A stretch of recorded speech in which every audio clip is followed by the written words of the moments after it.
So today we decided to cook honey beans, and this is one of the food that we really don't cook. So this is like the first time in 2 months that we are having honey beans in the house. So I decided to make it differently from what we usually do. And this time around, we're going to just be cooking just 3 cups of honey beans. So first things first is I will pick my beans. I did that off cam.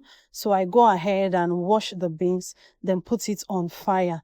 After it boils a bit, say for like 20 minutes, I'm going to sieve out the water and change the water. And the reason is I believe honey beans, the chemical can make you purge if you don't do this. So here are all the ingredients I will be using for this particular recipe. I'm going to be using plantain, fish, crayfish, onion, pepper, vegetable, palm oil, salt, and Maggi.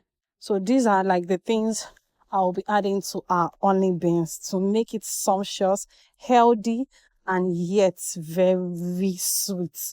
So I'm just going to go ahead and add the onion.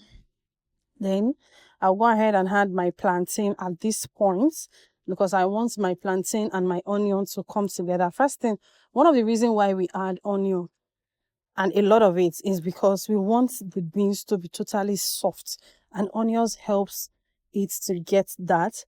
Then I'll go ahead with my crayfish and my bell pepper. I have just the red pepper there.